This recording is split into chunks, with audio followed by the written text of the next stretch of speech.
Hello and welcome to episode 75 of the Cutie Art Crusaders for December 10th, 2013. Welcome back, guys. My name is Rainbow Plasma. I'm the organizer and this week's editor, and today I'm joined by...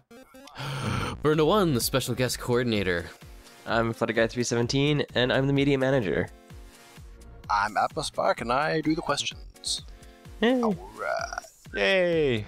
So we have a special someone back this week. Oh, hello. He's so Hello, special. mates. It was his birthday last week. What's up? Are you trying to imitate my accent? No, I'm trying to... You're not doing a very good I'm job. trying to do UK, but technically that's like 50 different accents, so...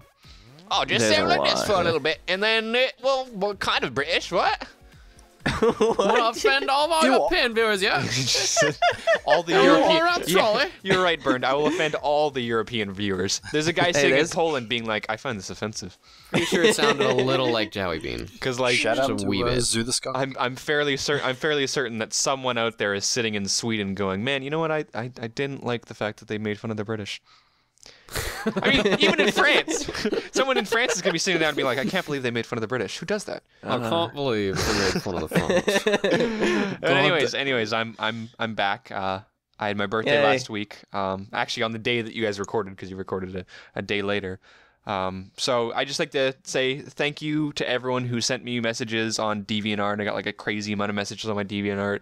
People who sent me birthday presents was very nice. People who sent me Twitter messages at like the second that I turned 20, which was crazy. I had to turn my phone off that night because some people were sending me stuff and it was setting my phone off. But yeah, thank you to everyone who did that. That really means a lot to me. You know, I had a great weekend and yeah, now I'm 20. So now everyone on the Cutie Art Crusaders is in the 20s.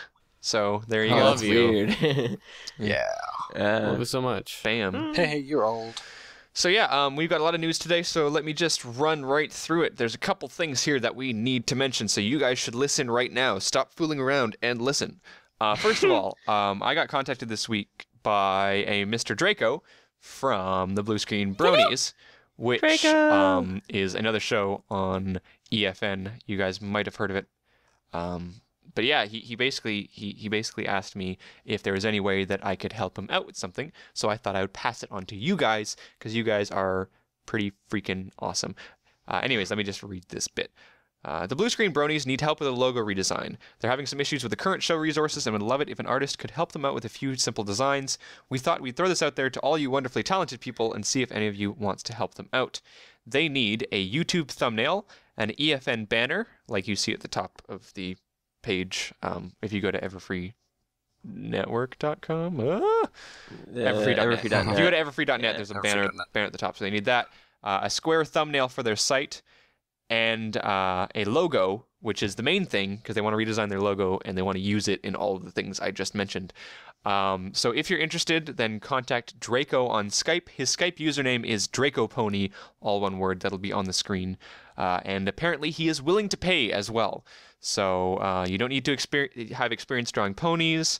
There'll be no ponies required. It's just logo work, just working with the guys over at Blue Screen Bronies and working with them to make them a new logo and cool stuff like that. So again, for full details and to get involved with him, contact Draco Pony on Skype and make sure to give him some CAC love. I figured, Cack you know, love. we don't just have wonderful people who watch the show that are, you know, learning to do art or who, you know, don't do art but are interested in learning about it. We've also got a lot of fantastically talented artists that might be able to help out. So I thought I would pass on that to you guys. So yeah. Mm-hmm. And also, while you were talking about that, I remembered that holidays are coming up. You know, it's December 10th right now when this is airing, which means that in less or just over 2 weeks, actually, it'll be Christmas. And, you know, right around this time is when Hanukkah's already happened. But, you know, we want to have... It was really early this year. Yeah, it was around the time of my birthday and Thanksgiving. It's crazy how that all lines up.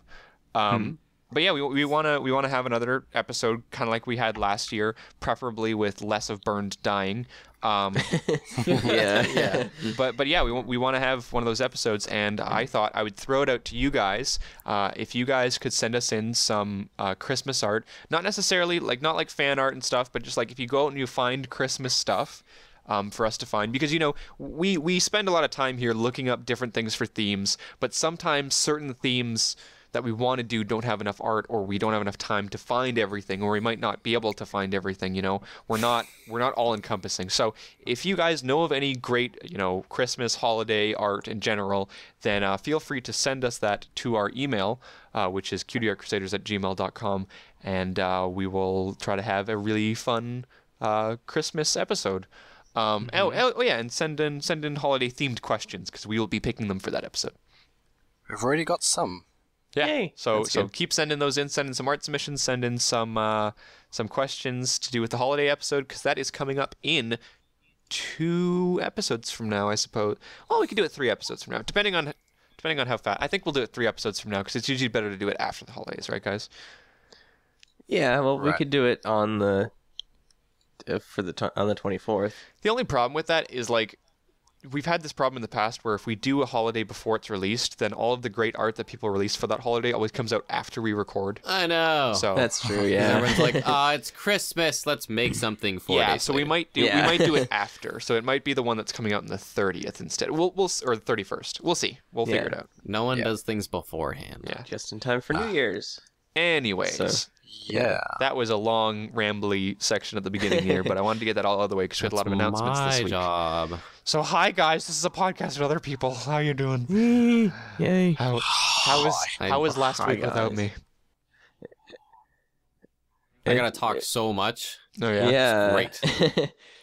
It was kind of sad though. I did the intro. Well, you guys didn't fall So apart lonely. quite as spectacularly as you did last time I left. So, we're all improving here. That's Didn't nice. have anyone to whip me into shape. You guys actually kept time pretty well, though. I'm impressed. It's not so easy, is it? Yeah, I was actually surprised because we're like, That's oh, good. you're not here. We have to keep time, and then we all kind of kept time, and I was like, this feels You should have abnormal. seen that the was my chat. job. Yeah, you should have seen the chat. Atmospark kept like exclamation pointing. in Nah, the no chat. trade secrets. No trade secrets. He had fun with that. Yeah, I it was good. No trade did it secrets. better. I quoted you from last time you did. Yeah, I saw. Anyways, enough that's about good. the past. Let's move to the present / future. Slash future past. Because it's actually a good transition because our theme this week is steampunk. Oh, it's like I planned it. Oh, I know. Oh my god. sorry. Let me just stop you there. I don't believe the theme is steampunk. Oh no, it's steampunk-ish. There you go. Yeah. Just add that on there. According to Gotcha. Burned at the end of last week's episode. Well, it was like that because So, story behind that. yeah. It was actually as steampunk-ish in the document because we had some like Doctor Who stuff in there and some other junk, and it was steampunk-esque stuff. Mm-hmm. So I was like, you know what, this isn't. Some of it doesn't qualify as total steampunk-ish. Yeah. It works. It Close works. enough. We'll go with it. Yeah. So, It'll do. for those who don't know what steampunk is, it's basically kind of a marriage of the past and the future. Basically, like future technology, but done in a way that like uses the romanticism of like Victorian lifestyle. I love like, the whole It's like Victorian the aspect. Industrial Revolution or something, isn't it? yeah, it's there's a lot of like steam engines, hence steampunk. But there's a lot of like brass and copper and stuff Yeah, like that. gears and like the insides of stuff and Yeah. Very Which Industrial Revolution Victorian-esque. I like Yeah. those 2 points. Those are good. yeah, it like it fascinates me because it's like you're combining this future stuff, which is like technology, which is really cool, and there's also like an air of nostalgia to it because there's the past. Yeah, there's a really cool aspect where you'll have these fantastical futuristic machines that do all these crazy things, but usually when you look at the future, it's kind of explained away with like magic. We figured out some sort of technology, we warp. Like that's just the way it works, like the laser guns, it compresses somewhere in the gun, it compresses the laser and then it shoots out, But with steampunk, it's all very mechanical. So you can see everything that goes on and it like does stuff in weird ways that you wouldn't think the future would work, but it's really cool. It's both very, like you said, it's both very nostalgic yet it's really futuristic. It's like a future where we never really got past the industrial era in terms of technology. If that just stayed, It's almost similar to that Fallout-esque feel, because Fallout Yeah. had that kind of old 60s almost steampunk kind of feel. There's a lot of video similar to games that do that, like in what is it? Bioshock Infinite. Mm-hmm. There's that aspect of it. I think and Dishonored. Fantastic game, by the way. I think Dishonored was also steampunk, but I never played it. So it really helps give you this like sense of like another world and another time, but yet something we can relate to. Right. Mm-hmm. Okay, so let's get to our first art piece, which is called "Happy Birthday to My Dear Friend" by Suki Tsubasa, which is it's a sepia piece, which is also kind of steampunk-esque, although not necessarily reserved for steampunk. Well, I think an aspect of steampunk is kind of, like Bernd was saying, it's almost like it's like a moment frozen in time, so obviously over the last couple of hundred years we've evolved culturally and a lot of that might come down to like stuff like fashion design.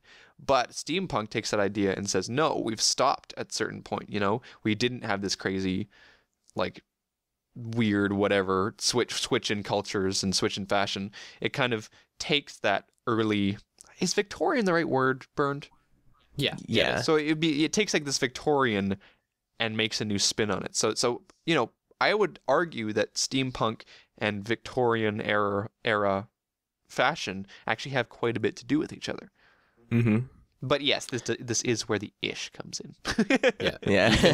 You can Google Victorian, and if you look at some of the stuff, Victorian fashion rather is probably better. I mean, all the ladies have like real floofy big dresses. Everything's very kind of gaudy, frilly. And the men are always dressed very dapper, top hats, like suit coats, whatever. Yeah. Not so much ties, a lot more ascots. True. Yes. Very true. There's a lot of like bow ties, top hats involved in steampunk because it's a very like Victorian kind of style thing. You don't see top hats really in present day. Almost more common on women, funnily enough. Another thing that you see quite often in steampunk art is the use of goggles. So like in this, there's a pony wearing, or not really wearing goggles, but has goggles on their head. Yeah. Well, you get the same if you see steampunk or olden times, people moving fast, like in cars or something, because they didn't have the windows. They'd wear the goggles to keep the wind out of their eyes. Mm-hmm. So I guess it could be a throwback to that. Right. Yeah. It's true. Yeah, there's a lot of references to, I guess it's probably different periods in the past, because the clothing is basically right out of Victorian England. The gears and like all that steam technology is out of the Industrial Revolution, and like the goggles and stuff is probably right out of early cars and vehicles and stuff. All the clothing kind of has its own little spin though. Like its own little kind of like nerdy little things added. There's a lot more corsets, and unnecessary frizzles. And stuff. Yeah, very complex. I'm fairly certain that like if you actually went back to Victorian England, it wouldn't be what you see in steampunk art. It would also be a lot dirtier. Yeah. I mean, it is like any art depicting the past, it is a romanticism of that period. So it's probably going to throw in extra frills and stuff like that. So I find a lot of the colours relating to steampunk as well are that sort of, they give you that grungy sort of feel, like the what's the word, sepia sort of colours, the browns, the earthy tones. I mean, a lot of the pieces that we've got today sort of break that tradition because it's ponies and ponies are colourful. Mm-hmm. But traditionally, when you see steampunk, that's what you think of the earthy tones like copper, the metals, that sort of thing. Right, metals are such a huge part of it. I also like this. I like when pieces desaturate stuff to. Yeah, this is hard to say because sometimes people do this very wrong. But sometimes you'll look at like a picture and it'll be desaturated except for one point in the picture, and that keeps its saturation. You see it a lot of times in faux artistic photography by like high school students, where they take a picture of something and then desaturate everything except for a red apple. But I do actually really like it when it's done well or subtly or not, like crazy over the top. And this is kind of a variation on that. He's taken everything and he hasn't desaturated it. He's just made it all kind of one, like you said, sepia tone, except for the blue eyes, which stick out. And I think that's really cool. And the yellow eyes on. Yeah, but yellow's a part of the sepia, so. Yeah, more or debatable. Yeah.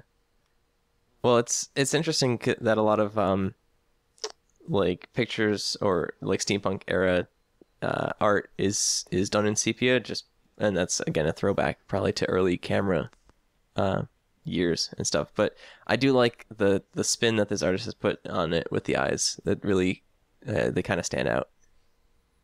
So something that's kind of cool is recently in art history class we've been talking about Impressionism, and it's going on right during this time of like the Victorian era, or like right when the locomotive was invented, the camera and like sepia and stuff was invented, and it's kind of cool because this whole steampunk like thing kind of goes back to that. So I'm looking at all of our little pieces, and they all have things that I'm seeing in Impressionist art, because they would be drawing the bourgeoisie, if you will.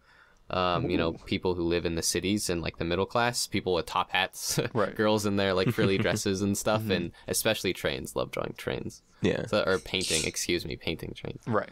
So I don't know. It's kind of funny. Oh, this piece is definitely cool. Fine. None of you are gonna say it. Look at the croissant. She's just nibbling a croissant.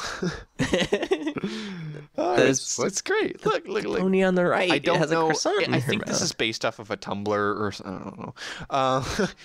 But like the pony, the girl pony on the right, she's just got a croissant in her mouth. Yeah, I was looking at a completely wrong piece. It is based off a Tumblr. This is a birthday gift for Saturn San. Saturn Space. Saturn Space. Or Saturn Space. But yeah. In the description it's Saturn San. But anyway, it's a birthday gift for Saturn Space, and we'll get to him in a minute. Yeah. But he's also another artist. But it's based on his Tumblr, which is called Ask Clockwise Hooves, I believe. Yeah. Yeah. But it's a gift. It's a gift for him. Yeah. Yeah. But yeah, croissant. Yeah. Croissant. It's so cute. She's just like, it's just like she's walking down the street and she's just like, yes, I'm eating this croissant. Do you have a problem with that? I'm a pony. I don't have just like hooves. In her mouth. Like I don't have hands. I just have. She's a unicorn though. She has magic. That's true. Yeah. Did you really expect a unicorn of such prestige to taint her magic with such flaky pastry? My goodness. I mean, she's not even acknowledging the guy pony behind. Do you know how hard it is to get butter out of magic? Who puts butter on a croissant? It's incredibly hard burned. Jeez. Also, I'm not sure. Again, this might be a Tumblr thing, but doesn't it look like her wings are mechanical? Yeah, that's another big thing. Mm-hmm. Yeah, that's another very common thing that you see in steampunk, especially with the Pegasi ponies, or anything that flies. Really, the very mechanical-ish looking wings. Well, everything looks mechanical, I guess. Yeah, that's true. I think these are just anime style wings with like the individual feathers. I don't know, but if you look at the other wings, they don't. All the mechanical stuff in this is kind of glorified with that gold, right? You know? Right. Yeah. It's yeah. I mean, it does look like there's something with her wings or with the wings of the pony behind her. But that's another thing with steampunk is that there's a lot of these like mechanical additions to like people, like a romanticized kind of thing, like not necessarily like replacement body parts, but like things to assist like lifting or like arm movements or something like that. Right. Like machines that we've got now, but done in a way that resembles the Industrial Revolution. Yeah. Yep. You see a big thing that steampunk artists do is weaponry as well. So you see a lot of that. I don't think there's any in the ones that we're showing today, but yeah, maybe in the third one, but we'll get to that. Maybe, yeah. Yeah. Anyways, cool style though, and I enjoy it. Very anime-esque, very nice line work. Yeah, but really well done. Really small. Yeah. Yeah, it's pretty small. 700 by 437. I apologize to people looking at the stream because this is going to look like garbage. It's going to be very blurry. It's going to be scaled up and on a stream. Yeah. Well. Still, fantastic style. Okay, so we'll move on to our next piece, which is called Steampunk Ponyville and Rainbow Dash Flying by Nasty Lady, who does a lot of steampunk stuff. I think Nasty Lady is the queen of pony steampunk art because like everything she makes is like when we were talking about steampunk episode, this was the first and foremost. It was going to be a Nasty Lady episode. Right, exactly. We have like we had to choose from. Can we have a Nasty Lady episode? we have like 5 or 6 pieces to choose from that would all fit the theme, but we decided upon this one. Yeah. A lot of her other pieces are like very one-colored or like that really toned down grunge look to it. Yeah. And this was very vibrant for a steampunk piece. Yes. So that was part of the reason why we chose it. Steampunk a lot of times can come off, I was talking a little bit earlier jokingly about Victorian eras being dirtier, but that, it kind of is with the Industrial Revolution and with just older times were dirtier, like we always look back on it as prim and clean, but it's not quite that way. And so a lot of times when you see steampunk, you just mentioned the word grunge. And that's what immediately people look at. And then you have these like backgrounds that are grimy and dirty and there's oil because it's gears and all this kind of stuff. So a lot of times colors can get quite desaturated in the process. But it's nice to see a piece here where there's obviously grunge in here a little bit. It's part of the steampunk thing. But there's also Rainbow Dash with their vibrant colors kind of breaking away from that mold. Yeah. I think grunge is a good way to describe how steampunk makes you feel. What, like dirty? Some of it. Well, yeah, sort of, because, it's olden day times. If you look at this one that we're looking at now, you sort of get that feel, sort of. Yeah. Yeah, I would argue, though, that it depends on the artist and style. So, like, I definitely kind of get that feeling, especially in more of this artist's work, of kind of that grungy, more industrial style. But there are artists that make that more kind of prim and proper Victorian style steampunk art. Like our next artist, for example, everything's very clean, colorful, and well cut. You don't get that feeling of dirtier, olden, like industrial times. Yeah.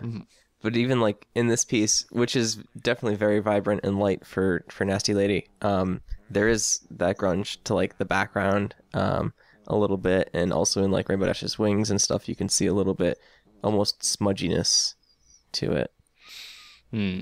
Yeah. For those who are curious, this is ink and watercolor, by the way. Yeah, it does look traditional, which is good. Right. You can tell from that texture. Is it ink or is it watercolor pencil? Black ink. It could be watercolor pencil. To me, it looks like watercolor pencil. The colors could be watercolor pencil, but the black is actually ink. Yeah. Yeah, no, that makes sense, but it definitely looks like watercolor pencil to me, because I've used watercolor pencils, and that's what it looks like. Yeah, that's what it says in the description. Success. Oh. Yeah, I think when it comes down to watercolors, a lot of times people want to make it look like a standard watercolor, a lot of colors blending with each other, not a lot of lines, just this flowing watery look to it, because that's what everyone thinks of when they think of watercolor. But here this artist says, nope, don't care. Like the colors, well, obviously it's water, so they're going to blend a little bit. There's a lot of stuff drawn over it. There's a lot of pen strokes over everything, it gives it a little bit more definition, but the artist was not afraid to just go and take pen strokes and go over the watercolor. The watercolor wasn't there as the entire piece. It was just there to provide a cool little way to color the piece. Yeah, so something that we mentioned briefly in the last piece, or that Rainbow Plasma mentioned, is the whole like wing enhancements, and you can see that in this piece with Rainbow Dash's like the underwing. She's got some mechanical contraption to kind of assist. Maybe help her fly faster. Yeah. And there's the goggles again. Yep, goggles. And there's also it's like a very copper. I don't know if it's leather or if it is like a copper sheet like suit that she's wearing. Probably leather. Leather. Yeah. But again, like a lot of browns and like earthy tones, metals and stuff. Yeah, this artist really likes the earthy tones. Yeah. Speaking more of what this artist likes in her style, she loves those big sweeping lines, like the wings. Loves those. She always will use those in her different works in ponies, so the big sweeping wings and like sweeping across the picture. And it's actually really cool because this one's kind of unique because a lot of times she just has the ponies with the sweeping wings and that's just what it does. But in this one, her tail actually kind of curves back into the composition, like into the like center of the picture, kind of giving you this spiral feel and like makes your eye like kind of circle around, and which is really cool. I like how the artist did that, kind of made everything come back around and made like, which makes your eye, flow kind of back in it, creates movement, because movement's where your eye goes and not just, have something feels like it's moving. Yep. It's well done. Yeah, definitely. One more thing that you can see in this piece is there's an airship or a dirigible or blimp. Oh, for God's sakes. Yeah, dirigible, which is another thing that's very steampunk-esque. You see it a lot in like steampunk video games, like for instance Final Fantasy VII, Bioshock Infinite. Bioshock Infinite.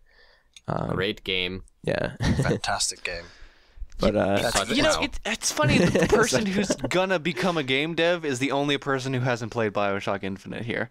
Did you start it? No, I started the original Bioshock and then I got bored. I'm gonna get crucified for saying that.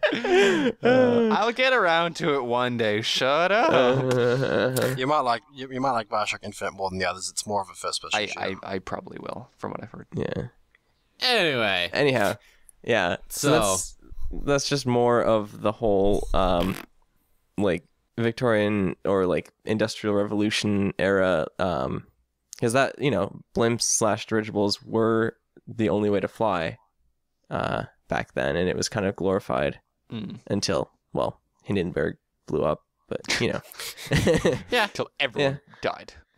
yeah. So one more thing about this artist is her line work, how she uses lines. Really wanted to make that like apparent, vivid.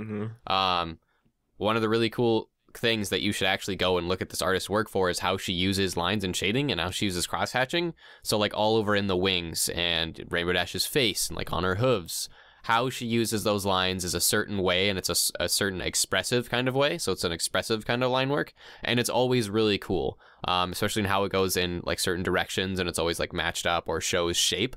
It's done again really well, and she can also use it in more of a minimal sense, like if you look in the town in the background, how those buildings are built. I love that.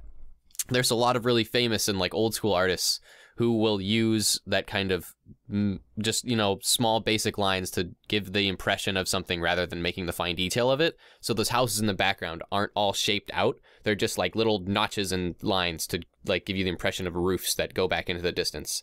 And it's all done really cool, really well.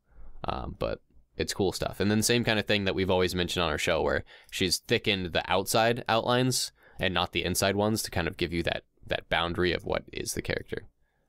But one of my favorite points about this artist is her line work, ink work rather. I do like her style, both with the line work and just like in general with the way that she portrays ponies. So Rainbow Plasma. Rainbow Plasma. I'm going to pass this to you. Please, here, take this. Oh, sorry. I was waiting for you to actually pass it to me. Oh, well, Yeah, the final thing I wanted to know before we moved on was that there is, if I could recommend any other piece by this artist, and this is kind of a hard decision for me to make between these two pieces, but the other piece that I would highly recommend is This Is War by Nasty Lady.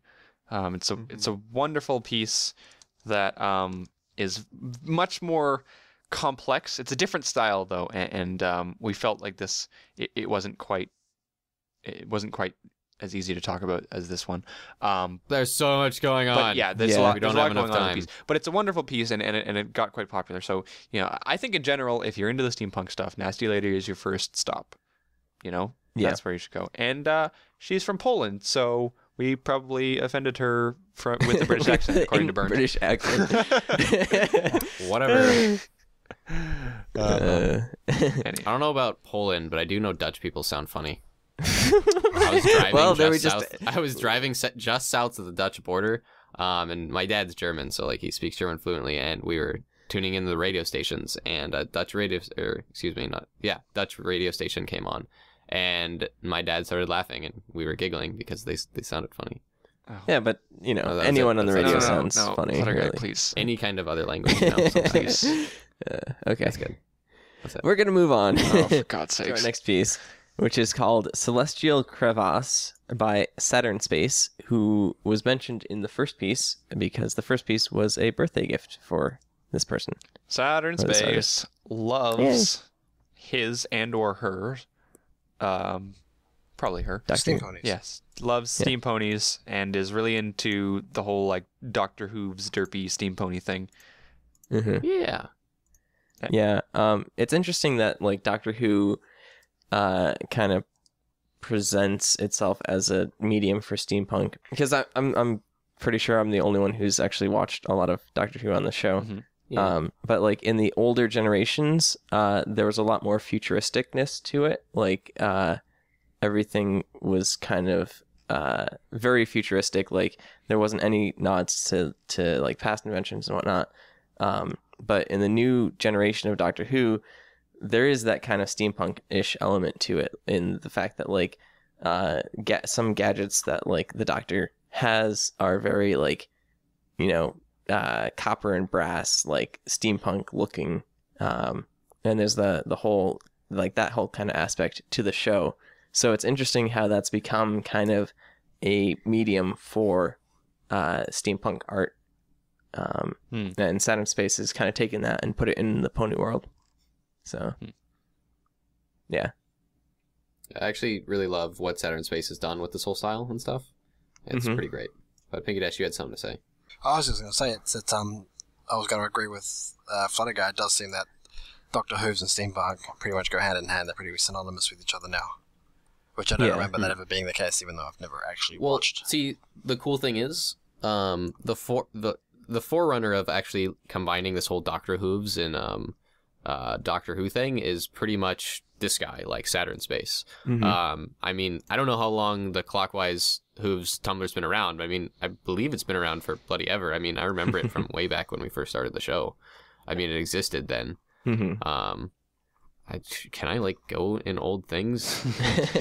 I'm looking at through the Tumblr. I would archive. caution yourself to declaring that this was the person that started the Doctor Who's thing. But I'm sure it definitely contributed to the popularization. Started or not, but definitely made it gain popularity. Right. So popularized it. Yeah, That's fair exactly. enough. Because let's see, the oldest Ask Clockwise Who's post that I can see in his archive is from like this January, so January of this year. Yeah. But you know, I'm mean, sure it could all this art's been fantastic, and it's been spreading really rapidly. Because of how fantastic it is, really. Yeah. I think in this piece in particular, I think the most spectacular thing about this, and this doesn't apply to just this piece, it applies to pieces of this kind of nature where you have these vastly detailed things in the background. You know, I think it's spectacular that someone can put that much detail into tiny little things in the background. I mean, just look at this piece. It's not just the foreground. I would argue that the foreground's some of the least detailed work. And that's pretty incredible when you think about the time and effort that's spent, you know, just on that castle, floating whatever that is in the background. You know, when you look at, you know, the stuff in the air, it's all detailed, you know, and it's not like we've mentioned before, when you don't give something a huge amount of detail and you make it look like it has detail. No, this is like actually detailed. It's pretty incredible. Yeah. There's a whole bunch of actual characters, pony characters in here too. From the show. Yeah. And in the background, there's Cloudchaser and Flitter, which makes me very happy. Yeah. And they're all in there, and I mean, you've got Cadence and Shining Armor resting on that big glowing gear, and Rarity and Sweetie Belle, bottom left. And Rainbow Dash is in one of the gears hiding, and Spike's in a strange flying contraption. There's Chrysalis and some changings. I like what I think there's There's a giant. It looks almost like a Celestia floaty ball thing. Giant You see Celestia that thing floaty right ball above, right above Cadence and Shining Armor. Ah, think that's yeah, Celestia? yeah. I see that. gained There's a weight. distance I think- too. I think Luna's in a flying contraption right under the dirigible. Yep. Like, And it says to the- CMC on that. Yeah.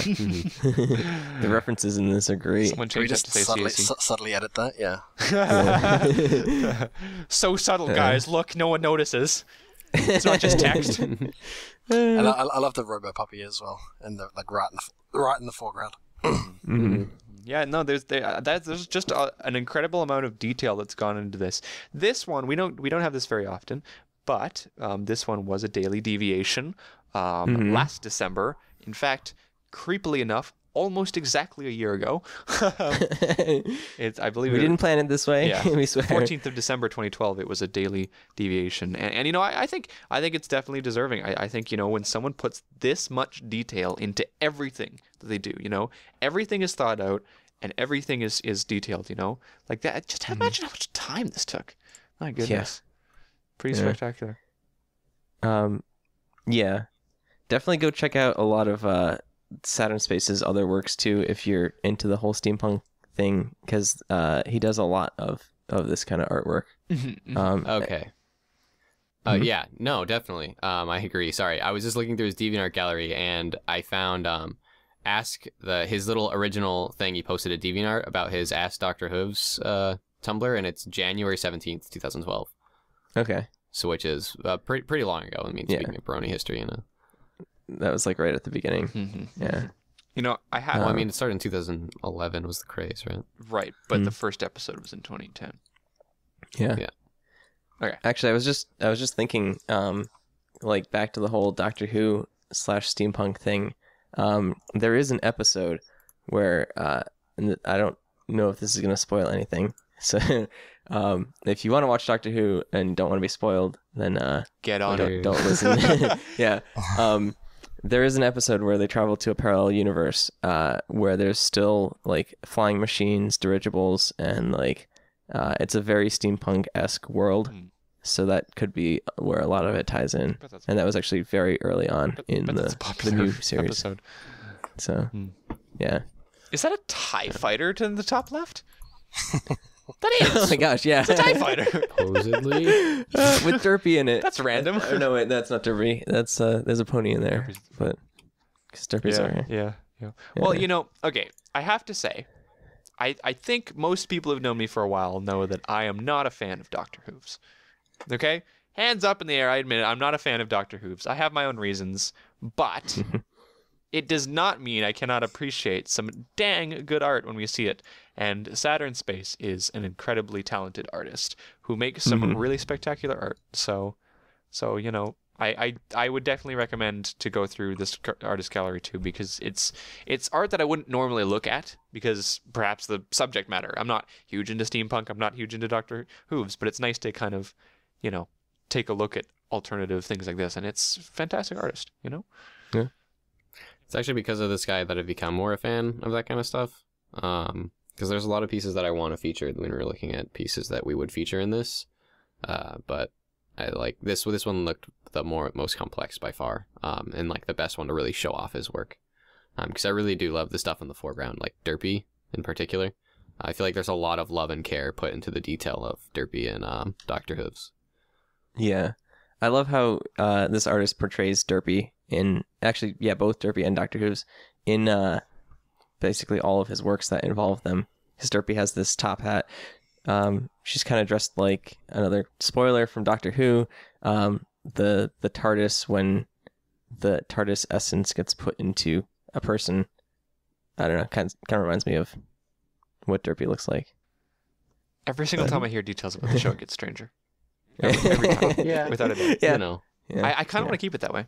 Because it sounds more interesting when people keep telling me weird details, and I'm like, what? All right. Yeah. Okay, so we're going to move on to our last piece, which is called Lazy Flash by Sea Maggot. And Bern, I know you said that you love this piece. Yeah. Yeah, this is my totes fave too. Yeah, this is a fantastic piece. Totes McFave. Totes McGoats. It's also 1920 by 1080. Well, so for all you wallpaper fans, it's got black bars on it. Let me qualify this for a second. Yeah. It's 1920 by 1080 because it's a wallpaper, and some people might look at this and be like, "Well, yeah, but it's got black bars in it." If I may play devil's advocate, I believe this artist may or may not have done the black bars on purpose, because Definitely looks like they've done it on purpose. movies tended to have those black bars a lot put in for whatever reason. I'm not a film major, I don't know. But it's meant to be put in there to seem more like a film. It's supposed to seem more like a camera shot, as opposed to, like you're supposed to be there. It's supposed to look artistic and things like that. So I believe that is the reason why the artist may have intentionally put those black bars in. Can I just add a little bit to that? Yes, you may. I know a little bit about the character, the Lazy Flash character, because her creator, it's an OC pony, the person who made it, Lady Monotone, was one of the first people to ever ask me to make a vector, so I made a vector of this character like ages ago. And the character is a photographer, so that will add to the reason why there's the black bars, because they do want it to look more like film. Mm-hmm. Huh. Fair enough. That's cool. So I think it is on purpose. This isn't YouTube where it puts in the black bars. If Yeah. This is done on purpose. Yeah. Also, it's not a vertical video, so it can't be YouTube. How about now? Anyway, I wanted to drop some sweet knowledge stuff on you guys. Drop it, Knowledge babe. bomb. Drop it. Drop it, babe. But Drop it before I like do the that, bass. I wanted to mention, because it's about the style and like the style of everything, and especially the pony. I love the whole, again, it's back to that grungy and darker sense in color, and like how everything's kind of this kind of overtone of earthy brown. It's really great. So like the color and everything really lends to the emotion with like the raining and everything. But the knowledge I want to drop on you guys is there is a certain movement in how should I put this? Like right when the industrial age was starting, it was right when the camera was invented, which happens to be the character's cutie mark.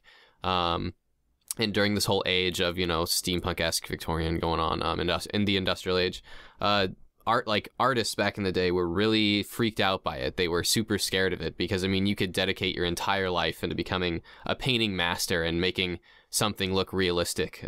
So like realism artists, they hated the camera. They were scared by it. They thought it was like the most evil thing that come around. It makes my whole life worthless. Why should I spend years and months painting something and putting my love and toil into it when this thing can just snap a picture of what I can do infinitely better and cheaper and more accurate. Yeah.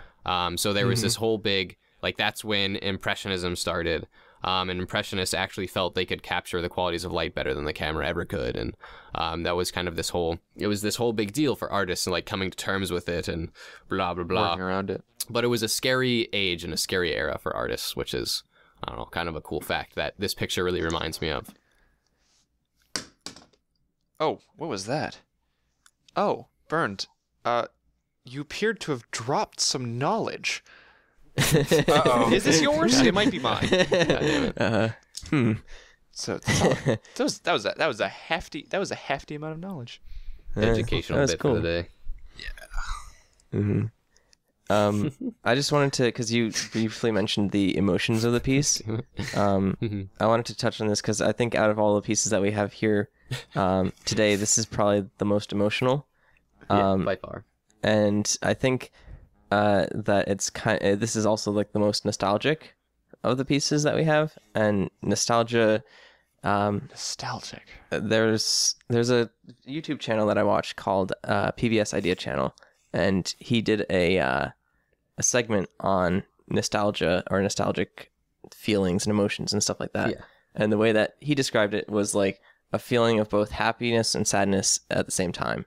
Like you're longing for the past, but you're happy about the past because it happened. Or something like that. You enjoyed those experiences. Yeah, they're good memories. In other words. Yeah. So like this piece, it's raining. There's a dark sky. It's very grungy. It's got like a very sad feel to it, but at the same time there's like lightness right in the center of the piece, and the character's in the light, and there's like a smile on the character's face, so it's kind of covering all of those emotions, and very, very nostalgic both happy and sad at the same time. It's funny because there kind of is that smile. I'm trying to see if I can see kind of that smile. It does look like she has a bit of a smile almost. I can't even see really her expression. I can see that she's looking up, but I can see a tear on her face as well. Mm-hmm. Yeah. And I mean, that could be rain. I don't know. Yeah. Something that... Sorry, go ahead. Huh? I was just going to say, this is a perfect example of weather bringing emotion. You know, colors definitely help, but I think just from, not even from the actual painting of this piece, but just from the design phase of this piece, the artist said, I want it to be raining, you know, and that completely changes the mood. If this was a sunny day, yeah, it's kind of steampunky and it kind of looks like it's wrecked around here. But honestly, if this was a sunny day, it would have a completely different mood. Mm-hmm. So I love the fact that simple thing like weather suddenly completely changes what we think. We wouldn't have any notion of nostalgia there if it was just a sunny, happy day. Yeah. See, I think that's an amazing point, but I would argue that color betrays the emotion of weather, because it's the color that really lends itself to the emotion that we get behind said weather. Because, I mean, if it was very blue or very spring colored, it could be like the rain would have a much different context. The decision to put the weather in comes before the decision to make the weather a certain color, correct? No. Not necessarily, but when you think about it, when you think about it, and a natural progression is usually, you know, think about the mood and how am I going to convey that mood? Oh, you know, weather. See, not always. See, but that's the thing. Art is a process too, because there's something in painting that you start with a base coat, a base tone. So if you were like traditionally painting a piece like this, you would paint the whole canvas brown, and you would basically lay out the values. So you would lay out like your areas of dark brown, light brown, and you would basically paint the whole thing in just an undertone of brown. And then you would paint colors and details like rain on top of that. But in your like sketch, when you're thinking about it, rain would probably be something that you consider. But I mean, it's everything as a whole, you know. Yeah, I think not what I'm trying. What I'm trying to say is the decision to just make it a different kind of weather is just as important as the deciding of the color of said weather. You know, having that decision in the first place of, you know, just having the thought process to make something a different weather, you know, just thinking about weather and how it affects moods, you know, is just as smart as a decision as thinking about the colors and their moods. I'm definitely not saying you're wrong. Oh yeah, I know. It's just that when we're putting like importance into things, I always tend to put importance into color, you know, because I'm kind of fascinated with it and like what it does. And I really, I didn't describe that very well. So you definitely, you refined it better down for me. So thanks. Well, I love you too. I feel like, despite the color, because Bern, I do agree with you that color plays a huge role in the emotions. But I feel like the whole nostalgia like the dueling, like opposing emotions, really does come out with rain, despite it being like, you know, cloudy or sunny or whatnot. Although there is a lot that kind of plays into that. For instance, like I could see a piece where it would be sunny and raining, and the character in the piece would be like reminiscing about something, and that would also portray like this nostalgic feeling to the piece. Before we move on, I do want to definitely point out to our viewers some really awesome aspects about this piece, because we like to be technical about stuff, and we haven't really talked about composition yet. This piece is actually really awesomely using the rule of thirds. If you notice the railing, it is at a 1/3 point, and if you notice the character, it's also at a 1/3 point. So like what I'm doing is I'm stepping back and I'm putting my fingers where the character are, and the character is, and then like the end of that railing on the left hand side is, and it's at like the 1/3 marks, and it's the same thing for the railing and then like the gears above it. And so it's placed out at those pleasantly viewed angles and points. And something else which I actually really, really love is if you kind of lean back in your chair, step back and look at the piece, it is angling and pointing your eye into the horizon and into the viewpoint, and which is also the perspective line. So there is The fancy word for that is there's orthogonal lines, which means that there's diagonal lines going back into the horizon to the center point or whatever that vanishing point, going back to the vanishing point. So all those little smokestacks and buildings and even the objects from that black thing in the foreground to the railing and like the angle of the character, whatever, all pointing you and making you look back into that distance, into like way into the horizon, into the far unknown away or whatever, which is super, super awesome. I can't even begin to like state how super awesome it is. I don't know. Love it. If I may. Great. Burned. Yes. I always tell you that I appreciate when you help me refine my artistic ideas, because I'm not always the best at using the right terms when it comes to art stuff, right? Yes. You're better at those definitions. But as someone who's taken maths, I think you're using orthogonal wrong. Because orthogonal is perpendicular. Incorrect. Orthogonal lines Correct. are diagonal lines that go back into the distance. Orthogonal. Yeah, orthogonal with an O. Yes. Yeah, no, Burn's right in this one. What? No. I'm pretty sure. So, Wikipedia. Orthogonality. Let me direct you. The relation There's of two two different- lines at right angles to one another. There's two different words. look at There's that, involving orthogonal right and angles. orthogonal. Orthogonal is the one that Burn is talking about. Yeah, look at how it's spelled. It's spelled the same way. Hold on. Oh yeah. I'm right. I'm so right. It might have a different definition for art, but until I see that definition, I am calling myself right. Oh wait, no, you are correct. Yeah. Because I was thinking back to OpenGL programming. Wait, And, wait, no, Hold on. I'm no, wrong. you definitely may be Okay, right or stop. wrong. I don't know. Okay, so Hold on. here's the Okay. deal. I'm so lost. I will explain. Here's the deal. Orthogonal lines, okay, and yes, I'm saying agonal, but that's probably because that's the way my teacher taught it to me, but it's spelled with an O, so orthogonal. They're right angle lines. That's the definition we use in math and in computer science, which is the major I'm taking, and all this crazy stuff. It's supposed to be perpendicular lines, because apparently perpendicular was too easy to say.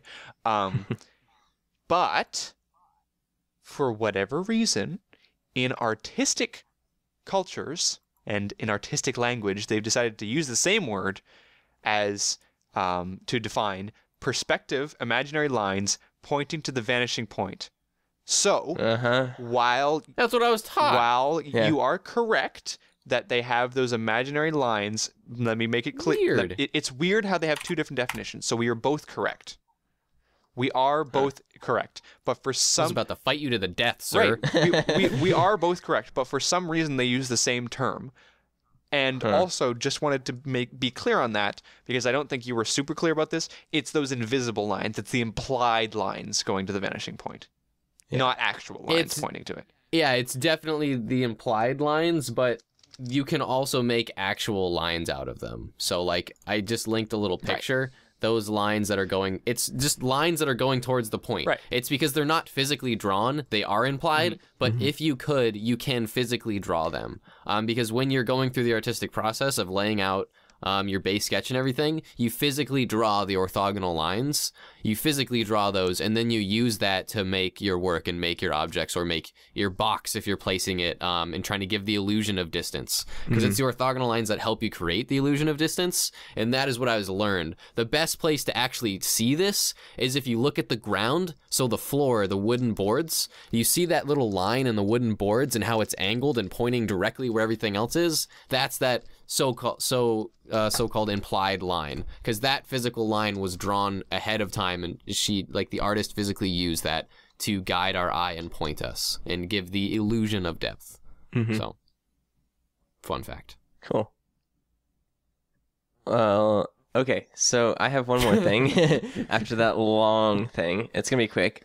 About this piece is I really like the way that C-Maggot has done the lighting in this piece, especially like on the railings and on the big columns and stuff, and on the pony, because she uses those very bright white outlines to kind of show that Bright outlines. light is coming from behind. Bright outlines are great. Yeah, they're fantastic. They are. We're all big fans of those. So. Yeah. So that was it. Really quick. Cool. Cool. Definitely a great artist. Go check him out.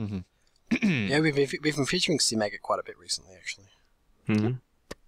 Well, there's a reason for that. Probably more in the future. Oh, yeah.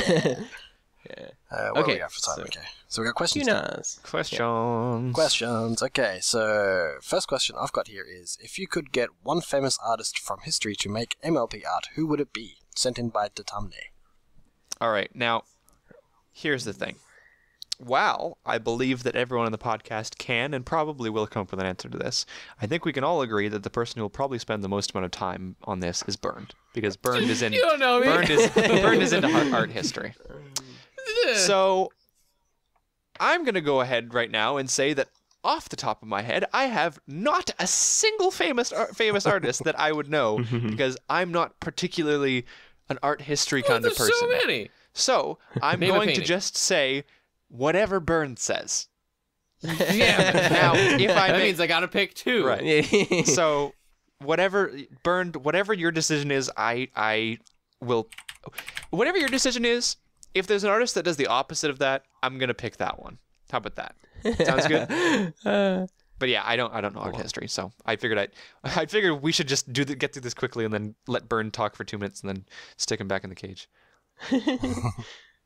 Oh, it's been forever since we talked about the cage. Oh, but it's still here. It's still there, glaring at us menacingly. Every week. Always threatening. Such threatening. All right, you guys, get your answers out. Do you have anything in particular? I have an answer, and it's going to be kind of, well, not really weird, but, okay, so it's kind of based on a piece that Cosmic Unicorn did. Okay. That Burned currently owns. Okay. Which is the Sunrise in Equestria, which is based on a piece by Albert Bierstadt. I love that guy now. Yeah, who is an absolutely amazing painter. And I went to the New York Metropolitan Museum of Art a couple of weekends ago and got to see the piece that Cosmic Unicorn did a study of, along with some other pieces of his. And it is like, he's just an amazing painter. Yeah. So if he did pony stuff, that would be cool. He was a romanticist, by the way. Fun fact. Aren't we all? He was an artist who painted in the style of romanticism. Cool. That might be why I like it. Sparkles. How about you? Me? I can't decide. High five for not deciding. Yeah, there's like so many. I would love to see the traditional sort of artists, like the ones that you think of. When somebody says, like, fine art, what do you imagine? I'm like, Sistine Chapel? Like, that sort of style. I'd love to see that. A pony in that. Like Michelangelo. Yeah, like Michelangelo. There Or like you go. Bernini, that sort of thing. There you go. Bernini. Bernini. I want Bernini to make I want Bernini to make a marble sculpture of a pony. That's cool. Yes. And then put it in front of somewhere in Rome, in front of St. Peter's Basilisk or something. I was relying on you guys to not be this educated so that you could not show me up. But okay. All right. Get over with. So wait. Burned, lay it down. You know you can edit this out. Where the hell did Pinky Dash just say? I wasn't paying attention. I was Googling. Bernini sculpture Sculptures. ponies. Oh my gosh, that's so good. Oh. Okay. Your answer, Burned. First off, Pinky for Dash's God's sakes, answer. there's more than one. That was amazing. So just bravo. Yeah. Bro. That's just bravo. No, that dude could sculpt like marble into flesh like none other. There's a quote I really like from a video about him that he can cut marble to he can cut marble to create beauty, but he'll also cut flesh to destroy it because he basically hired one of his assistants to. But anyway, so what? Off topic. So Bernini, cool guy, other than that he's evil. But just moving on. So we'll talk about me first. Me, I think I would go for expressionist, like an expressionist pony artist. No. Such as? Nope, take that back. Impressionist. Sorry. Impressionist? Mm-hmm. Impressionist. Because you keep talking about impressionism. And I've been learning about impressionism currently in like Moreau stuff and Marat. Okay. However the heck you pronounce it. But that dude is awesome. Man, Monet. Monet. Monet. Monet. Dang it. Okay, Why? there's Manet and then comes Monet. Monet is the impressionist. Okay. Yes. Monet. So Monet. Okay, Monet. Right. I want Monet to paint pony art. Sweet. Would be super cool and colorful and awesome. And oh my gosh, the colors. Yeah. Anyway, so since Rainbow Plasma doesn't have an answer, I'm gonna pick an artist for him. For God's sakes. I would, because he is super touchy-feely and he loves the emotional things, and you'll notice in all of our episodes, he always talks about how he'll get into the emotional side and the emotional aspect of the piece. So I think he would enjoy an expressionist artist. So someone who is all about painting and expressing emotions. So for him, I would actually like to pick Vincent van Gogh, which is the artist who made Starry Night. You know that piece. Yes, and I know, pieces like that, know that really Vincent van give Gogh. some kind of overlaying expression of emotion. And I was actually going to pick one for Pinky Dash because he was saying he was undecided, and I was actually Googling while he was talking, but then he picked an artist. I was going to pick a surrealist for Pinky Dash. And what a surrealist is, if you don't know what that is it's Picasso? basically an artist who's all about painting like crazy, unbelievable dreamscape. So most of you probably know the famous painting of the clocks. I forget what that painting is called. It is... Oh, I know what you're talking about. Yeah, the one with Yeah. all the But the melty- painting of all the melty clocks and crazy clocks hanging. The Persistence of Memory or something Yeah, clocks. something like that. The collection. Anyway, so yeah, I would definitely pick Salvador Dali, which is the expressionist who painted That's those kinda cool, paintings. yeah. Surrealist. Okay. Because you're a weirdo. So there you go. All right. Dang, Skippy. Well then. Yeah. Okay, we're Ta-da. going to do the second question? Let me just really quickly. Really quick. Let me just I'm ready to be locked away. Just take me. I had so much fun this episode. All right. Oh yeah. On to the next. Second- Got money in my Second pocket. question. Put your hands up Okay, second question. if tonight you're gonna rock it. Question. Sorry. Second question is, some colors should never go together. What's your least favorite pair of colors? Sent in by Lycan. I just wanted to say, shout out to Lycan. You live in the same place that I do. Bravo. Yeah, that's right. Cheers. If you're listening, I'm like down the road from you. Yay. I've got two Come hang out with me. two colors in particular. One that I'm gonna too. call snot.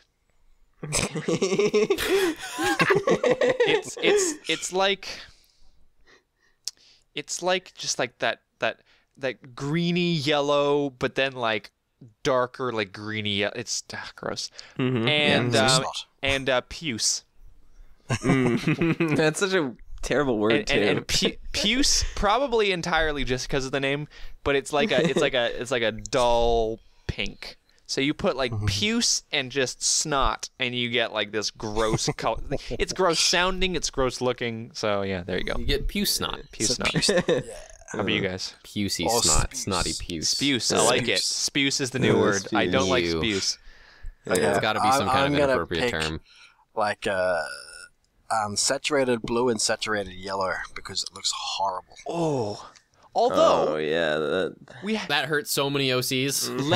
Yeah, right. No, I'm just kidding. go, you guys go on. I'll come back to this later because I had a point about bright blue and bright yellow, but you All right. other people answer. Keep in Okay. thought, Flutter Guy. Well, see, okay, for like pony OC creation, Nah, I'm gonna general. go with with red and black. But in general, in Best OC. general, I like red and black as a color combination for a lot of things. Like for instance, my car has red trim and black interior. Oh yeah, you've got a which really looks sexy very car. stylish. So, like in the real world, there's certain applications where red and black work, but Style. not in ponies. Not in ponies. They're supposed to be cute and pastel color. Fair enough. Not super awesome car. Yeah. Well, no, I think Your I think pony's the not problem, supposed to be. I think the problem a with hot rod. I don't know. bled and black, Blood and but red and black is that it's just Mary Sue. You know, everyone does it. yeah. Everyone when they're like 12 thinks that red and black looks cool until they make it a blah, Yeah. blah, blah. Anyways, Anyway, Brenda. so Brenda. So this is actually a hard question for me because I actually like almost all kinds of color combinations when they're done well. That's my big point. Is I like a lot of color combinations when they're done well and when they're done in a certain way.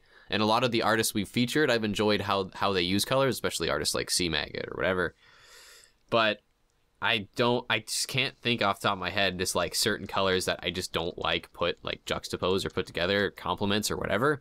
I kind of, when I thought about it, there's like, I guess purple and yellow kind of comes up because I get that Blazers, Lakers, or not Blazers, God, that's white and black. Lakers, excuse Lakers, me. yeah. That like Lakers color scheme, and which is gross, like gold and royal purple. Yeah. It's like, what are you, the king of balls? or Anyway, or because gold and purple are very royal colors. So it's like when you put them together, I don't know, it seems kind of gaudy. yeah. There's the old LA Kings used to have that, and it was not was not the most pleasant of colors. So, but I mean, there are pieces we featured, like on our episode of Purple, where yellow goes really fantastically. And in our color episode with Spirit, there was like some purple and violet color schemes in those that were beautiful. But I don't know. I guess sometimes I don't like gaudy things. Yeah. All right. Well, I was mentioning before that there was a point I wanted to bring up with the blue and yellow, and that was all the way back in our OC episode part 2, which is episode 37. There was an OC that was submitted that was blue and yellow, and they were both kind of bright-ish, and I think they went together really well, and I think it's just because the artist said, we want to give you a bam full of color, and I think it actually did really well. So this is the only exception that I know of to that rule that I don't like. I would argue that is a fantastic exception, and that is all I wanted to say, because we It's are the only literally exception that I can overtime. think of. Yeah. Yes. We are overtime. So I am going to skip the plugs this week because we are so far over time and we have a spoiler cast to get to that you guys know the plugs. They're on the screen if you want to contact us. There they are. Make sure to send us in some holiday stuff. What else am I forgetting? Blue Screen Bronies. Actually listen to the beginning of this episode. That's basically it. Yeah. Oh, wait. Oh, I know something else. Okay. If you are a European who we've offended, please send your funny-sounding hate mail to us at cutieartcrusaders@gmail.com. Thank you. If you send text, audio we'll throw it form. out. If you send audio, we'll listen to it, I swear. Yeah. You have to type in your accents, though, into the text because I won't be able to understand There it has to be otherwise. at least I will be one perfectly umlaut. happy with an audio submission. Yeah. I will Shelby, I'm listen looking at you. listen to each and every one of them. If you're watching this, I love your voice. At least one umlaut. Yes. Yeah. Germany Bronies. Hey-yo. Brian, do we have a special guest next week? We do not. Okay, so our theme will be listed here. Right here. Ooh. So shiny. It's a pretty... Such shine. Such shine. Such Such a theme. theme. Such theme. Wow. Such Theme. celebrate. Much art. Wow. Pretty. So beautiful. Much rant. Such over.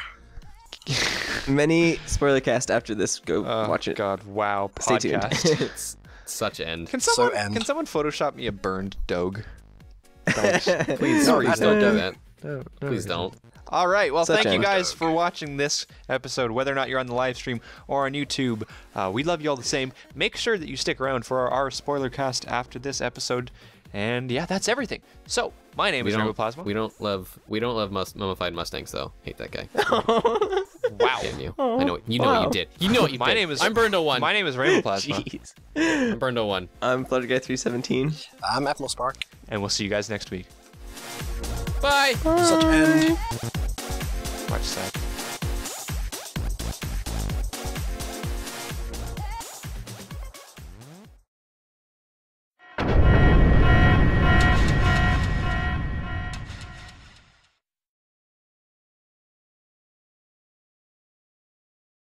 Hello and welcome to the third spoiler cast for My Little Pony Season 4, done by the Cutie Art Crusaders. My name is FlutterGuy317, and today I'm joined by Rainbow Plasma Hello. and Atmospark. So, So today we're going to be going over episode 4 of Season 4, which was called Daring Don't, which was a very fitting title because, you know, the whole Daring Do thing. I have a Yeah, sneaking yeah. Well, suspicion I mean- as to why they called it that. Yeah. We have to get this out of the way. I'm just going to show a quick little video that someone aggregated, and they basically called it Daring Don't in a Nutshell. And, yeah, it's basically just a bunch of Rainbow Dash faces.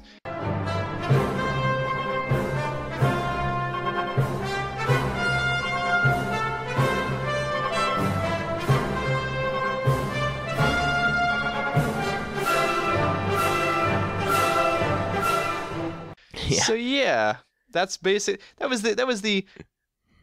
I guess that the takeaway from this episode was a bunch of new Rainbow Dash faces. That smirking face. Oh my god. My. I mean, it was a great line by Daring Do. You know, give me that ring. You know, I love you, but you're gonna have to wait until I propose. And then just like out of nowhere, just smirk and I lost it when I was watching that. I was like, oh, okay. So is Dash like a brony and like I think we've established that. I think we've established that through many of her episodes, the way that she interacts with Daring Do is supposed to represent, to a certain degree, just fandoms in general. Yeah. Which is interesting because I don't think a lot of shows would do that.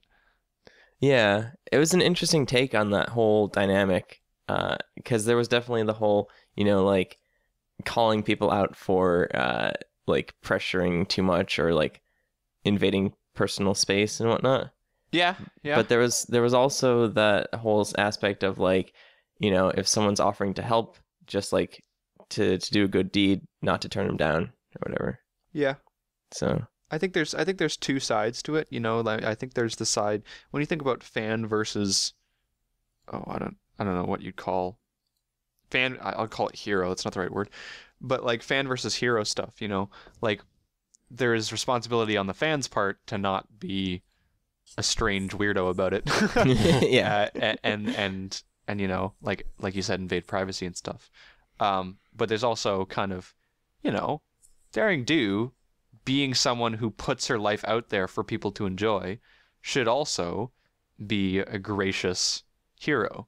Yeah. I think it's it was that, I mean, that wasn't explored too much, but there was that aspect of letting other people help and just letting other people say, "Hey, I like what you do," without being a jerk about it, you know?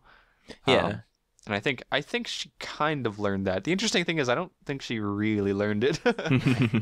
But it was good enough, you know? Yeah, I mean, at least in the end, she let Dash help and like. Yeah, I think it was more important to see Dash learn her lesson. Yeah. In the end. Yeah. So. Yeah. So the whole lessons thing was pretty good. Actually, I was really happy about the whole continuation of the diary at the very end. Mm-hmm. From last episode. Yep. Because hopefully they'll keep doing that, and it'll be like one of those, like a letter to Celestia kind of thing. Was there a diary in the last episode? There was. That was when they started it. Yeah. Because the first two episodes was with the box. I'm just trying to remember who did the diary last episode. I think it was Twilight. They all did it. Right. Yeah. Okay. Yeah. Sorry, I'd forgotten the end of last week's episode, but yeah, Mm-hmm. that makes sense.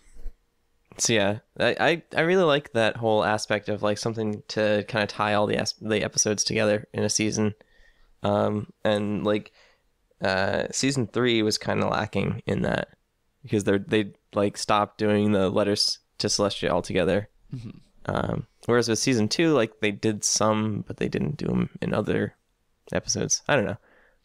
I like that kind of thing. Yeah, I think it's really interesting. I thought I have a couple points to bring up in this episode, besides just Rainbow Dash.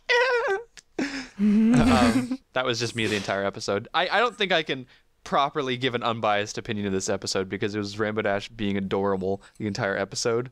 Yeah. So I'm biased. Oh yeah, you are. See if I care. But I think one point that people did bring up that initially I think is a legitimate point, but I don't think it's right, is people were saying like, wow, they really busted Rainbow Dash out of her character. And I think that's wrong. Yeah, I don't think they did at all. Yeah, I think that's completely wrong because people need to stop thinking about characters as specific traits because we've learned that these characters are so much more. They're so much deeper than what they appear to be. You know, Rainbow Dash isn't, you know, confident, brash, you know, whatever. She's highly energetic.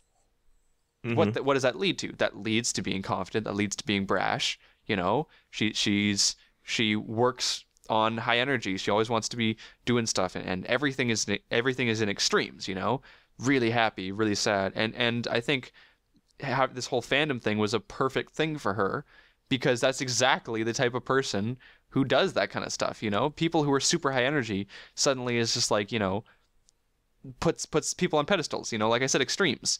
She was extremely, oh my gosh, Daring Do, best thing ever. And then Daring Do doesn't like me. Oh my gosh, worst thing ever. That's completely in character, actually, when you think about it. Yeah. So and the animators and storyboarders did a really good job, like going back to the emotions, to show that whole Dash is kind of really on either end of the spectrum. Yeah. Like really happy or really excited or really sad or yeah. And I think that's her character, that it's more of like a, just it's an instinctual thing. It's something I can really relate to because I talk a lot about passions and I do a lot of stuff in extremes and it's part of the reason why I'm so drawn to the character. And I can totally like relate to that experience of having that, like, yes, should she have known better? Sure. But at the time you can't, you can't backseat characterize. Yeah. Like I would have a hard time believing that there's someone out there who relates to Rainbow Dash who hasn't at some point done something like this, Like it makes sense with the characterization of her when you think about it a little bit deeper. Yeah. Definitely. So I thought it was really good characterization because it went deeper than just what she does all the time. And it was a nice change of pace because usually, like, when you're exploring an episode with Dash as the main focus, it's usually about how she's so awesome and, like, she's so, like, well, not like so caught up in herself, but, there's a certain aspect of that. But it was interesting seeing in this episode, like, her fascination with someone else, one of her idols. Mm-hmm. So that was kind of a neat play on it. And people also comment on the fact that they thought that she suddenly gave up on herself too fast, and it was too extreme for her. And again, I completely disagree because we've seen through many seasons before that she's actually probably one of the most insecure characters out of all of them. Mm-hmm. I'm sure she does think of herself as quite nice. I'm sure she thinks she's awesome, but at the root of things, we see that she has lots of moments of insecurity, and that is completely in character. So, when she puts out a lot of this energy towards something like Daring Do and then is shot down by it, of course she would swing to the other end and be sad because she's insecure, and again, that totally matches up with everything we've been told about the character before. Yeah. Like, no one really wants to bring up, like, the Mysterious Marrow episode because it's not really like generally regarded as in character or whatever. It's not very good. But in a way, like, you can kind of see that in that episode too, just because like there's this new superhero in town and Dash kind of like immediately gets upset and I don't think anxious about it. I mean, you were talking about how Mysterious Marrow was meh on the characterization. I think it was actually really good characterization. I just think it was unnecessarily harsh. Yeah, that's true. There's this episode, she was being silly and she had a lot of extremes. Mm-hmm. But to the viewer, she was also being kind of adorable. And it was an innocent kind of getting in the way because in reality, she just really liked the book. The books and stuff like that. And so that's the redeemability there, And at the end of the day, she came through and helped. That's the redeem. You got to have the redeemability. If you're going to show a character flaw, you got to redeem it. And the problem with the Mare-do-Well thing is that there was no redemption. Right. And that's what a lot of people have an issue with, is that lack of redemption. The redemption was the other people like smacking her in the face being like, hey, stupid, stop being stupid. And then she finally learned. But there was no redemption in that episode. Speaking of her being cute, when she like first met like Daring Do or whatever, it's just so adorable. She's like, I'm such a huge fan. And then she made her awesome face that she hasn't made since like season 1. Yeah. And then she was like super adorable, being like you said, just like, oh, I'm such a big fan. This whole episode was just fan service. It was just full of it. Oh man. Yeah. It was great though. There's even like a little point where like she's with Daring Do and then she's like, wait, don't go. And then Daring Do turns around and like nothing happens and she just stands there like dancing. Like she can't think of anything to say. It's adorable. There's the gift for you guys. But it's just like everything that, I don't know. I used to, like, in terms of like characters that I really enjoyed, I enjoyed a lot of characters for different reasons. And one of the reasons I really liked Twilight so much is because she matched up with a lot of like my dorky obsessive side.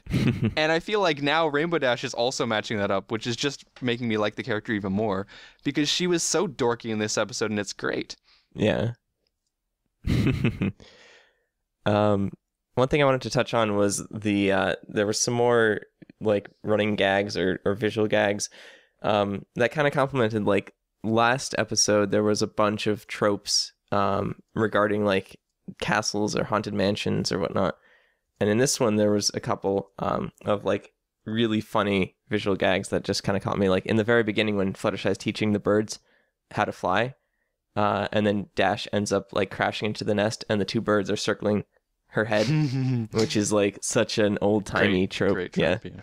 And then like not really a trope but just a visual gag is when they're at the party and like Pinkie Pie and Fluttershy just kind of keep popping in, and like Pinkie Pie puts a hat on Dash and Fluttershy like just kind of adds a comment or whatever. It's just really fun. You really like those tropes. Yeah. I'm a sucker for them.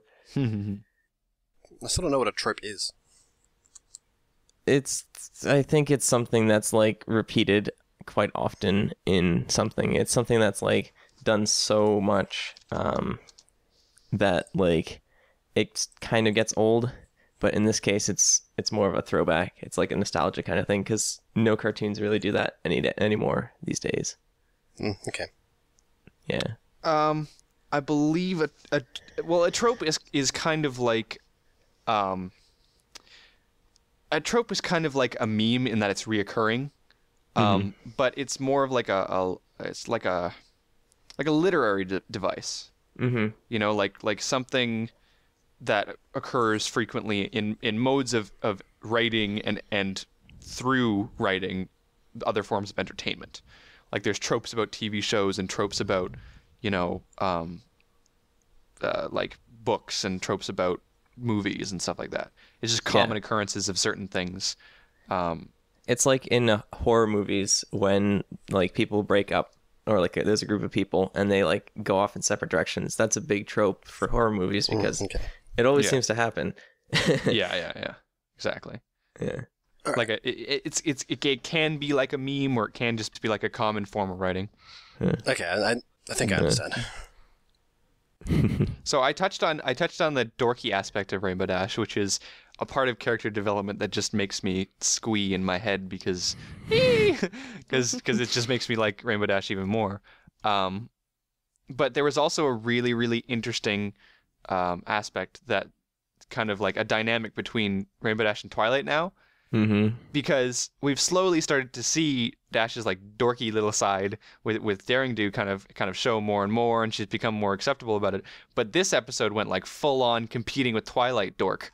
Like it was, and I like the fact that it wasn't just her and then the rest of her friends were tagging along for fun. Like Twilight was there too. Like she said, you know, I enjoyed the books too.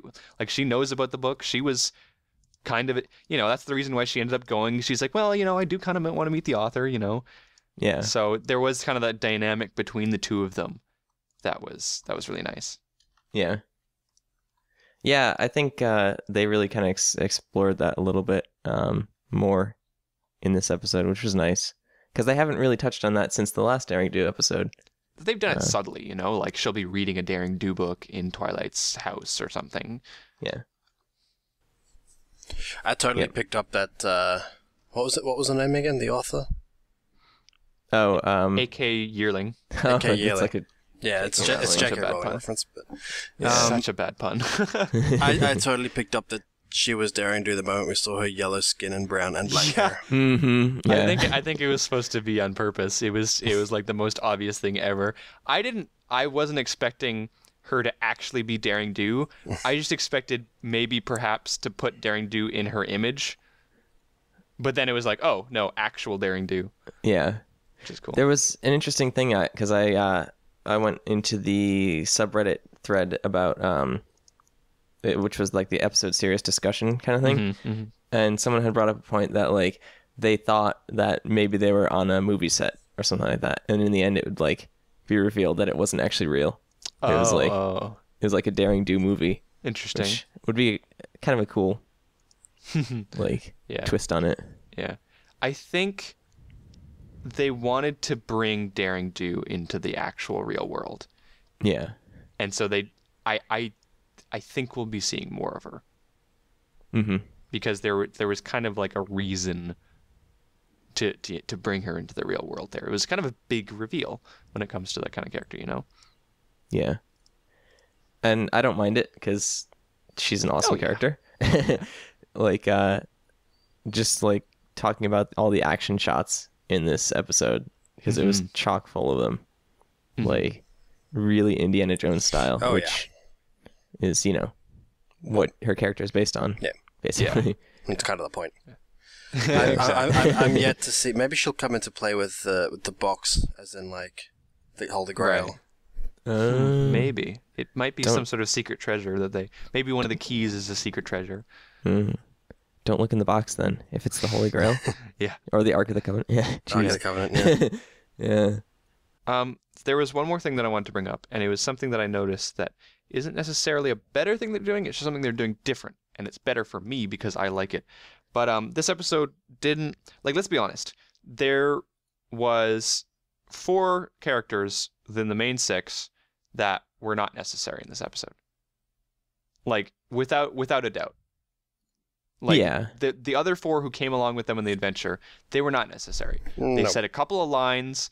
I mean, sure, the personalities fit with the lines and all that kind of stuff, but that's stuff that can be easily written around. The only time that they were ever really quote-unquote necessary is when they were passing the ring around at the very end. But again, that can be something that, you know, could be easily written around. You know, it could have just been Rainbow Dash and Twilight. And I feel like in previous seasons, they would have done that. They would have just gone Rainbow Dash and Twilight. But I think what they're starting to do more and more in these episodes is they're starting to bring together the entire cast. Maybe not, you know, they realize maybe they're not necessary, but it's kind of nice to see them all. And it's kind of an interesting aspect to bring them all together. And from a writing perspective, that's actually kind of awesome because if you ever need those characters, you can just kind of pick them out. You know, do you need a really shy moment? Well, there's Fluttershy. Let's have her say a line. You know, do you need like a funny line from Pinkie Pie? Well, she's here, so there you go. You know, like it creates easier writing for them, and I personally like to see it. I remember talking during last season's spoiler cast that I liked to see when all of them were together doing stuff because it really showed me that they were all like friends together and just going out and doing stuff. Did they have to do it all the time? No, but I liked the fact that they did this episode. It wasn't necessary, but they still did it, which is fun. I think introducing all of the characters in an episode with the way that they had been writing the show previously could have caused some like pacing issues depending on the storyline. But with this kind of method where it's like, you know, there's 1 or 2 main characters that the episode is focused on and the rest of them are in the background where like you know, they're there for use occasionally. It makes it work, and I really like it. Yeah, it's nice to have the whole gang there, kind of. Yeah, I do agree that at a certain point they had to kind of, you know, keep them separate and build those relationships up like on an individual basis. But I think they've reached a point now where they can get them all together and just have them go on adventures together. Yeah, which is really cool. And I think when it comes to finding the keys, it would be a good idea to keep them together. Yeah, we haven't found any keys yet. Yeah. Yeah. Should have found a key in this episode. They should have found a key. Would have been perfect. Daring Do. If Daring Do had a key from her travels. Well, I mean, it would be cool. I think what they're going to do is, I mean, if you take, let's assume the first and the last episodes are going to be 2-in-1s, right? I think that's a fair assumption to make. So there's 26 episodes. That narrows it down to 22 regular season episodes, quote unquote. You know, so 22 episodes, you've got 6 keys to get, right? So that's like a key every 4 episodes or so, right? Yeah. So we've only had two regular season episodes so far, right? And we're supposed to be, you know, having 4. So, you know, it'll be a couple episodes before we get the first one. And it would make sense if they stack them in a linear way so that there's more at the end. Mhm. So we're probably going to have not that many keys through the first half of this season, and then start having, we might get 1, maybe 2, but then the second half of the season we'll have like 3, 4, and then increasing up to the finale. Yeah. So I'm not surprised they haven't shown keys yet, and I don't expect them to. I expect to see one in probably the next 3 episodes, maybe. But I think that if they are spacing them out evenly, they're probably going to move them and stack them towards the end. So. Right. Yeah, to kind of build anticipation for the finale. Yeah. Yeah. Let's not get ahead of ourselves here. It's only 2 quote unquote episodes into the regular season, and there's 22 of those episodes. So. Yeah. Yep. Cool. So overall, I think we enjoyed this episode. So good. Yeah. We will see you guys next week for our next spoiler cast, which will be of episode 5. And be sure to check out our Cutie Art Crusaders episode if you somehow stumbled into the spoiler cast without actually watching it. Next week at 8:00 p.m. Eastern time. All right. Sweet. Yeah. What he said. So, yeah. Signing off. I'm Flutterguy317. I'm Rainbow Plasma. I'm Apple Spark and very quiet today. Aw. Aw. Hi guys. Bye. Bye. See you next week.